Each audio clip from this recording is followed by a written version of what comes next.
Students, I will continue again my lecture on integrated marketing communication. इसमें मैं जो आपको एक्सप्लेन जो प्रीवियस मेरी रिकॉर्डिंग थी उसमें मैं कर रहा था आपको पर्सनल सेलिंग को एक्सप्लेन किया था। मैंने आपको उसको थोड़ा सा डिफ़ाइन किया था और पर्सनल इसकी नेचर है उसको मैंने आपको एक्सप्लेन किया था पर्सनल सेलिंग की। और इसके अंदर जो इसके हार्डशिप्स हैं वो मैंने थोड़ी सी सेल्स इसके अंदर जो फ्यूचर है इसके अंदर सेल्स का और इसकी इम्पोर्टेंस को मैंने एक्सप्लेन किया था। और इसमें जो हार्डशिप्स हैं जो हैं जो सेल्स रैप जो फेस कर रहे होते हैं उनको मैंने थोड़ा सा आपको एक्सप्लेन किया था। Sales peoples work hard to exceed their customer expectations. अब सेल्स के जो लोग हैं उनको बहुत वर्क हार्ड करना पड़ता है। उन जो कस्टमर की एक्सपेक्टेशंस हैं उसको मतलब उनको उनको उनको उनको ज़ाहिर है उनकी जो एक्सपेक्टेशंस हैं उनको फुलफ़िल करना होता है। जो कस्टमर एक्सपेक्ट कर रहा होता है उसके अकॉर्डिंगली उसने उसकी जो नीड है उनको वो एक्सप्लेन कर रहा होता है। और यहाँ पर उसको ज़्यादा डिफ़िकल्टी भी फील हो रही होती है। और ये बड़ा हार्ड काम भी है कि कस्टमर की जो एक्सपेक्टेशंस हैं जो उसकी नीड है पहले आपने उसको डिस्कवर करना, फिर उसकी नीड को फिल करना। और जो उसकी एक्सपेक्टेशंस हैं कस्टमर की बहुत एक्सपेक्टेशंस कस्टमर एक्सपेक्ट कर रहा होता है अच्छी क्वालिटी भी हो। कस्टमर की एक्सपेक्टेशन ये भी होती है कि उसकी जो प्राइस है वो कम से कम हो, चीज़ भी अच्छी से अच्छी हो, चीज़ की क्वालिटी भी अच्छी हो, प्राइस भी कम हो। तो अब जब ये इस तरह की एक्सपेक्टेशंस हैं तो ज़ाहिर है ये कस्टमर जहाँ पे जो सेल्स के लोग हैं उनके लिए बड़ा एक हार्ड एक और ये टारगेट हो जाता है कि उसको अचीव करना बड़ा मुश्किल हो जाता है कि कस्टमर एक तरफ तो क्वालिटी भी बड़ी अच्छी जो वो मांग रहा है और दूसरी तरफ उसके पैसे भी उतने हैं वो ज़्यादा नहीं देना चाह रहा। तो ये एक बड़ा उनके लिए चैलेंज भी बन जाता है।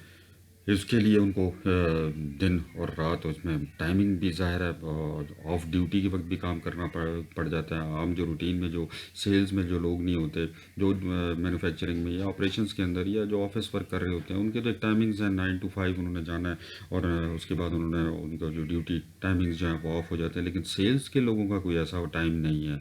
सेल्स के लोग जो हैं जब वो उनका सुबह 9 o'clock वो स्टार्ट करते हैं तो हो सकता है मे बी उनको 9 o'clock इन दी नाइट इवनिंग में भी उनको जाना पड़े, 9 AM to 9 PM भी काम करना पड़ जाता है। और वो वहाँ पर फिर वो क्योंकि उन्होंने मार्केट में उन्होंने कस्टमर्स को उनको जो प्रॉस्पेक्ट जो है उन्होंने ढूंढना है, तलाश करनी है, उनको जिनके अंदर पोटेंशियल है फिर उनको क्वालिफाई करना है। और ये ड्यूटीज़ जो हैं वो कस्टमर जो सेल्स के लोग हैं वो परफॉर्म कर रहे होते हैं। Salesperson is an individual acting for a company by performing one or more of the following activities. Prospecting भी कर रहे होते हैं, कम्युनिकेटिंग भी कर रहे होते हैं, सारे कम्युनिकेट अगर उनके अंदर इंटरपर्सनल स्किल्स अच्छी नहीं है तो वो अच्छे जो सेल्स रैप साबित नहीं होते। और हम यहाँ पर बहुत से लोग इस एरिया में आते हैं, इस फील्ड में आते हैं क्योंकि इसमें ग्रोथ की अपॉर्चुनिटीज़ बहुत हैं। इसमें आगे जो है बहुत जल्दी ग्रो कर जाता है। कैरियर की ग्रोथ है वो बहुत फास्ट है। और अगर आप 1-2 साल इसमें सेल्स के अंदर काम कर लेते हैं तो फिर आप फ्यूचर में बहुत सक्सेसफुल रहते हैं और बड़े जो है हाई रैंक और टॉप मैनेजमेंट तक में चले जाते हैं। लेकिन शुरू में अगर वो जो है घबरा जाते हैं, कुछ लोग जो हैं वो इसकी जो हार्डशिप्स है वो थोड़े से परेशान हो जाते हैं, घबरा जाते हैं तो वो जो है वो फिर वो उसको छोड़ देते हैं और वो फिर उसको अपना फ्यूचर जो है वो नहीं बनाते। मेरे एक जानने वाले थे उनको आज से मैं बड़ी पुरानी बात आपको बताता हूँ कि उनको एक कंपनी ने एज अ सेल्स रैप रख लिया, सेल्स एग्जीक्यूटिव जॉब उनको ऑफ़र कर दी और उनको फिर जो है सेल्स जॉब है ऑफ़र कर दी। अब उनको एक बड़ी अच्छी जो कंपनी थी उसने उनको अपॉइंट किया और उनको बड़ी अच्छी ऑफिस भी दिया, सब कुछ दिया, फैसिलिटीज़ भी दी। तो जब उन्होंने वो जो प्रोडक्ट था उनका वो उनको कहा कि जी आपने ये सेल करना है, वो 1 महीना 2 महीने 3 महीने तो 3 महीने तक उन्होंने वो एक भी प्रोडक्ट सेल उससे नहीं हुआ।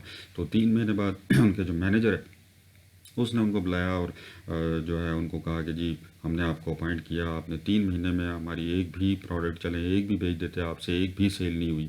तो अब आप बताएं क्या हम तो आपको कंटिन्यू नहीं कर सकते। तो आपके लिए ये जॉब जो है ये सेल्स का काम जो है इतना आप ये अच्छे तौर पे नहीं कर सकते, आप कोई और काम तलाश करें। क्योंकि ये इसमें प्रॉस्पेक्टिंग, इसमें कम्युनिकेशन, इसमें बहुत सी ऐसी इंफॉर्मेशन गैदरिंग जो है ये बड़ा डिफ़िकल्ट काम है। ये हर बंदे का बस का काम नहीं है। सेल्समैनशिप जो है वो बड़ी डिफ़िकल्ट जॉब है। सेल्समैन ने जब उसने ऑफिस का काम भी करना है, उसने मार्केट में भी जाना है, उसने ये नहीं कि उसने खाली मार्केट में ही रहना है और मार्केट में घूमते फिरते रहना है और वहाँ से घर चले जाना है। उसने सबसे पहले जो सेल्स के लोग होते हैं वो ऑफिस आते हैं, वहाँ पे ऑफिस आके कोल्ड कॉल्स करते हैं। कोल्ड कॉल्स जो ये होती है कि उन्होंने डेली आकर सुबह 9 to 10 या 8 to 9 उन्होंने 1 घंटा उन्होंने देना है। उन्होंने सुबह आके जो है वो, क्योंकि उनके पास इन्फॉर्मेशन उनके पास लाजमी होनी चाहिए। जब वो मार्केट में जाए उनके पास इन्फॉर्मेशन ही नहीं है, हमने किसके पास जाना है, हमने किस लोकेशन पे जाना है, हमने किस मार्केट में जाना है, हमने किन लोगों के पास जाना है, तो उनके लिए वो बड़ा मुश्किल हो जाता है। तो वो से कोल्ड कॉल्स करते हैं। कोल्ड कॉल्स में से वो 50 कॉल्स करते हैं, 40 करते हैं, 100 करते हैं। वो कोल्ड कॉल्स कर रहे होते हैं और फिर वहाँ से भी वो थोड़ा सा डाटा गैदर कर रहे होते हैं और अपने पास रिकॉर्ड कर रहे होते हैं। अगर 50 में से 10 भी कुछ कस्टमर्स, उनको 10 कॉल्स में अच्छा रिस्पांस आ जाए तो वो 10 का ही उनके पास इंफॉर्मेशन आ जाती है और वो इन 10 जो लोग हैं उनके पास सबसे पहले जाते हैं। स्टूडेंट्स में फिर ये 4 जो चैनल्स हैं, सेल्स चैनल्स, इसमें जो है इसमें पर्सनल सेलिंग अगर through several types of communication channels, over the counter selling, field selling, telemarketing and inside selling. अब इसमें सबसे पहली जो जो चैनल है मोस्टली और यूजुअली जो बड़ा कॉमनली और फ्रीक्वेंटली यूज़ हो रहा होता है वो ओवर द काउंटर सेलिंग है। Personal selling conducted in retail and some wholesale locations in which customers come to the seller place of business। अब यहाँ पर जो जो कस्टमर है उसने सेलर की प्लेस पे जाना है, सेलर ने उसकी जगह पे नहीं जाना, उसके घर पे नहीं आना। जो कस्टमर है उसने जाना है।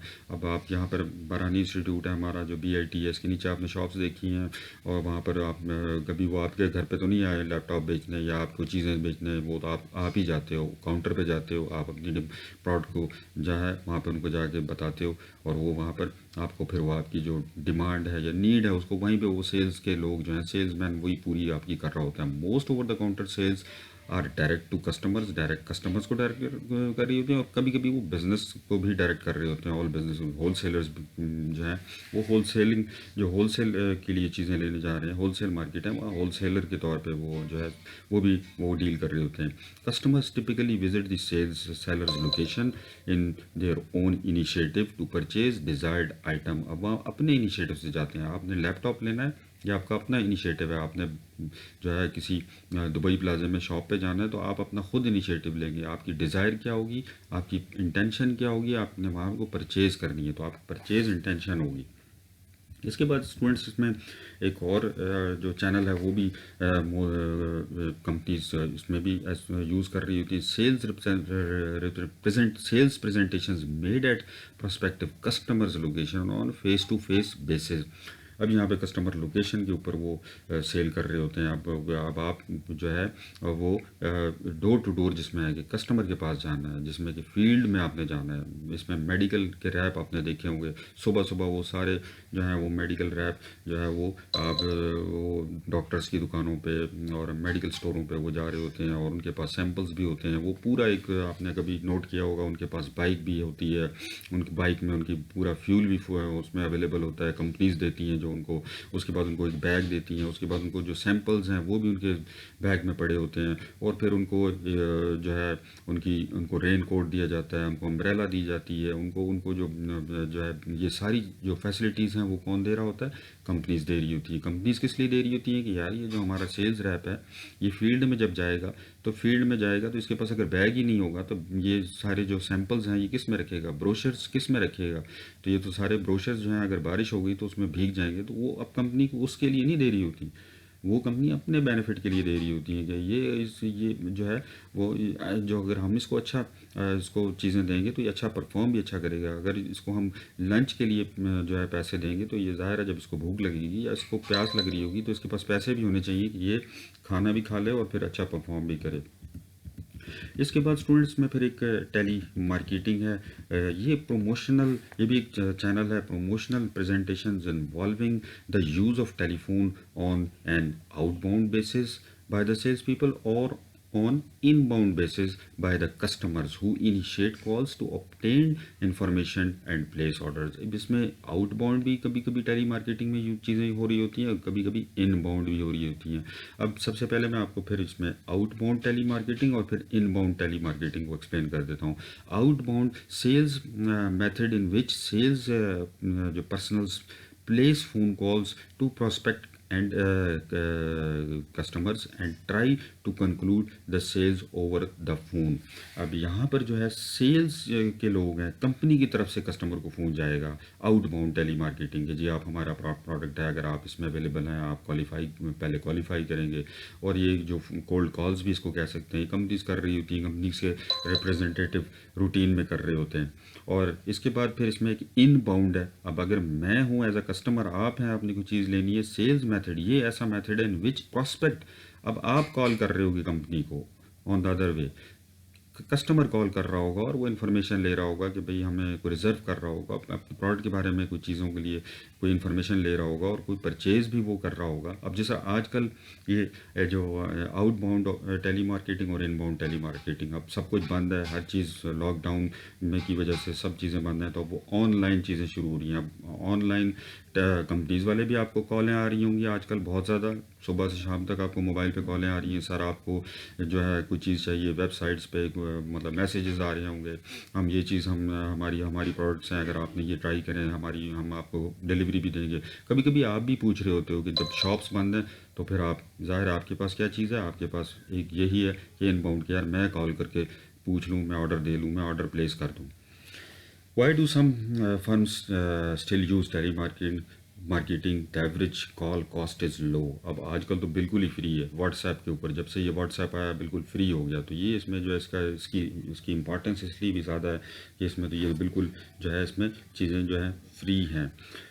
स्टूडेंट्स आप इसमें थोड़ा सा ये कंफ्यूज हो रहे होंगे कि ये प्रॉस्पेक्ट, अब मैं आपको थोड़ा सा इसमें डिफरेंशिएट कर देता हूँ कि लीड के बाद फिर प्रॉस्पेक्ट है। लीड एक जनरल जो आप पॉपुलेशन हो गई, ठीक है। अगर कोई भी कंपनी आती है, कोई भी कंपनी बहरानी इंस्टीट्यूट में अगर आती है, कोई भी जो कंपनी के सेल्स रैप आते हैं, तो बहरानी इंस्टीट्यूट में जब वो अपनी मोबाइल की सिम्स बेचने या वो कोई भी अपनी प्रोडक्ट को सेल करने के लिए जब वो अपना बहरानी इंस्टीट्यूट में आते हैं, तो पूरा बहरानी इंस्टीट्यूट क्या होगा, लीड होगा।